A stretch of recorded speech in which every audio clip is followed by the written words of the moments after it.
Have you ever wondered why some people seem to grow rich effortlessly, while others work hard their whole lives and barely get by? It's not luck. It's not education. It's not even hard work. It's how you think about money. Welcome to Knowledge Narrator, the channel where we decode life-changing ideas from powerful books. Today's summary is of one of the most influential personal finance books ever written, Rich Dad, Poor Dad by Robert Kiyosaki. And trust me, this one isn't just about making money, it's about changing your mindset forever. Let's dive in. Robert Kiyosaki grew up in Hawaii, raised between two very different father figures. One was his biological father, the poor dad. The other was the father of his best friend, his rich dad. Now, here's what made it so fascinating. Both men were smart, both were hardworking, and both were strong-willed.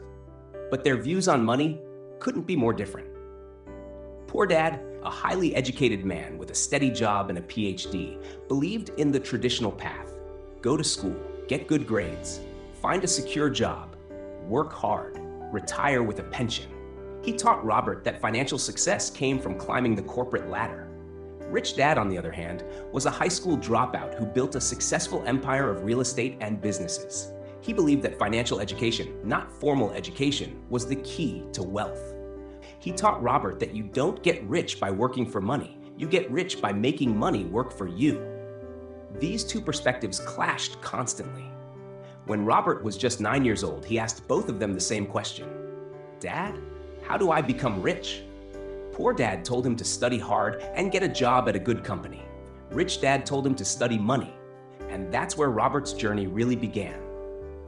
As a boy, Robert and his friend Mike wanted to learn how to make money. So Rich Dad gave them a job paying just 10 cents an hour to teach them a lesson. After a few weeks, Robert was frustrated. This is unfair, he said. I'm working hard and earning almost nothing. Exactly the point. Rich Dad explained, most people spend their lives in that very trap, working for money, depending on a paycheck, living in fear of losing their job. He told Robert, the moment you realize you're being controlled by money, you must learn to master it. That was lesson one. Don't work for money. Make money work for you. It's not about being a slave to your salary. It's about building assets, things that put money in your pocket even when you're not working. Assets like real estate, businesses, dividends, royalties. Not liabilities like fancy cars or big houses that just drain your wallet. You see, Rich Dad believed schools taught us how to be employees, but not how to manage money. And that's where the world gets stuck. We're trained to get good grades, then good jobs, but we're never taught what an asset or liability even is. Poor Dad had a stable job, a decent salary, and lots of degrees, but he always struggled financially. He lived paycheck to paycheck, chasing promotions and job security. Rich Dad, he focused on financial independence. He built systems, he bought income-producing properties, and he taught Robert how to spot opportunities instead of waiting for a raise. One of the most powerful ideas in the book is this: the rich don't work for money, they invent money. It's not about having more, it's about thinking differently. While Poor Dad believed in avoiding risks, Rich Dad embraced them. He said, in life, you will lose money. It happens. The important thing is to learn how to not be afraid of it. Fear keeps most people from investing or starting a business. Fear of failure, fear of looking foolish. But Rich Dad believed that failure is part of the process. Every mistake is a lesson on the road to wealth. Robert also learned something else. The rich pay themselves first. Most people earn money, then pay bills, then try to save what's left. But the wealthy, they invest in themselves and their future first, then figure out how to handle expenses. Why?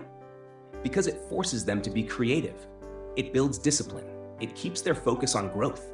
Rich Dad also showed Robert how taxes and corporations work. Poor people earn, get taxed, and then spend what's left.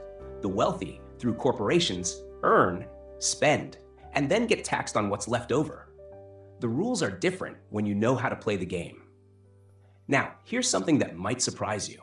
Robert didn't write Rich Dad, Poor Dad to give financial advice. He wrote it to spark a conversation, to challenge the outdated ways we're taught to think about work, money, and success. The biggest takeaway? You don't need to be born rich. You don't need a high-paying job. You just need to start thinking like the rich. Focus on building assets, increasing your financial intelligence, and investing in skills, not just jobs.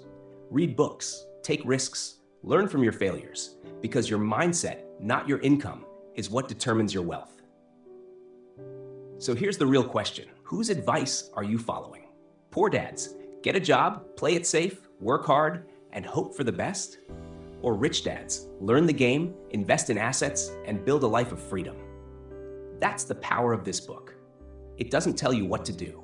It teaches you how to think. Thanks for listening to Knowledge Narrator. If this summary lit a fire in your mind, imagine what the full book could do. Subscribe for more transformative ideas, one book at a time. And remember, don't work for money. Make money work for you.